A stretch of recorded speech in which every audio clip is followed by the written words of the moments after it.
Breaking news TTD నెయ్యి టెండర్ల వ్యవహారంలో మాజీ chairman YV Subbareddy PA Kaduri Chinnappanna పాత్రపై సంచలన విషయాలు బయటపెట్టింది సిబిఐ సెట్.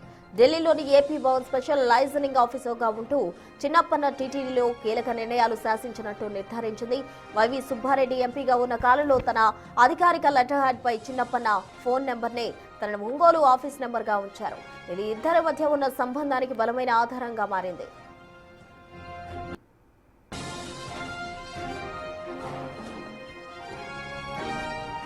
సిట్ లెక్కల ప్రకారం నెయ్యి సరఫరా చేసే కంపెనీల నుంచి కిలోకు 25 రూపాయల చొప్పున కమిషన్స్ వసూలు చేయగా చిన్నప్పన్న ఖాతాలో సుమారు 4,60,00,000కు పైగా చేరినట్టు తెలియదు.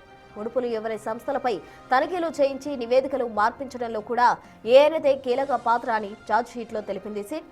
మాజీ సీఎం సలహాదారు అజయ్ కల్లం సిఫార్సుతోనే నియామకం జరిగిందని చిన్నప్పన్న టీటీడీ అధికారులతో నిరంతరం సంప్రదింపులు జరిపారని ఫోన్ కాల్ డేటా ఆధారంగా నిర్ధారణ అయింది.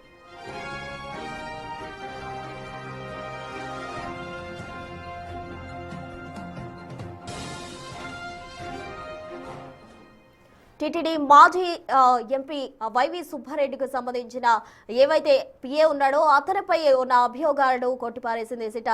అతని ఈ విధంగా చేశాడు. అతనికి వైవి సుబ్బారెడ్డికి ఉన్న సత్సంబంధాలను కూడా వివరించింది. పూర్తి డీటెయిల్స్ మా ప్రతినిధి శివ అందిస్తారు. శివ, చెప్పండి, వైవి సుబ్బారెడ్డి పిఏకు సంబంధించి సిట్ అయితే అభియోగాలు చేస్తూ ఉంది. ఏదైతే అతనికి ఏం సంబంధం లేదంటూ వైవి సుబ్బారెడ్డి చెప్పిన వాటినన్నింటినీ కూడా కొట్టివేసిన పరిస్థితి. ఆ డీటెయిల్స్ ఏంటి?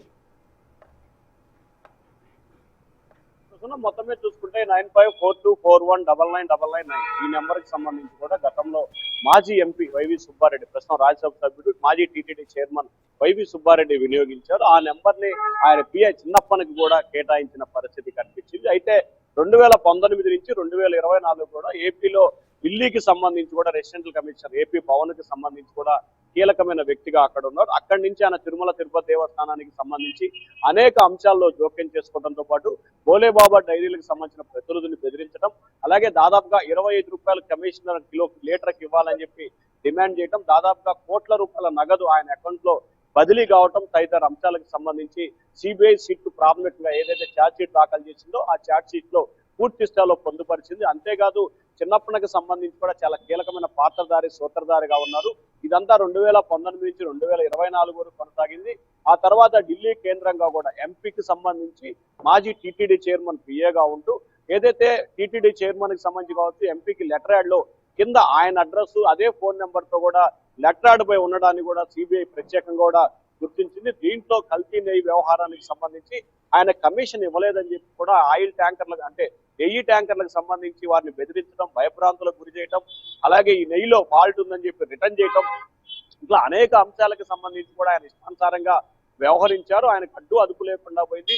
తిరుమల తిరుపతి దేవస్థానానికి సంబంధించి కావచ్చు, విజిలెన్స్ కావచ్చు, లేకపోతే కొనుగోలు విభాగానికి సంబంధించి కావచ్చు, శానిటరీ విభాగానికి సంబంధించి కావచ్చు, అలాగే ప్రసాదాల తయారీ విభాగానికి సంబంధించి కావచ్చు, అన్ని విభాగాల్లో ఆయన జోక్యం చేసుకుని ప్రతి దాంట్లో ఆయన ఇష్టానుసారంగా బెదిరింపులకు పాల్పడుతూ ప్రతి దాంట్లో కూడా ఆయన ఏలుపెట్టిన పరిస్థితి కనిపించింది.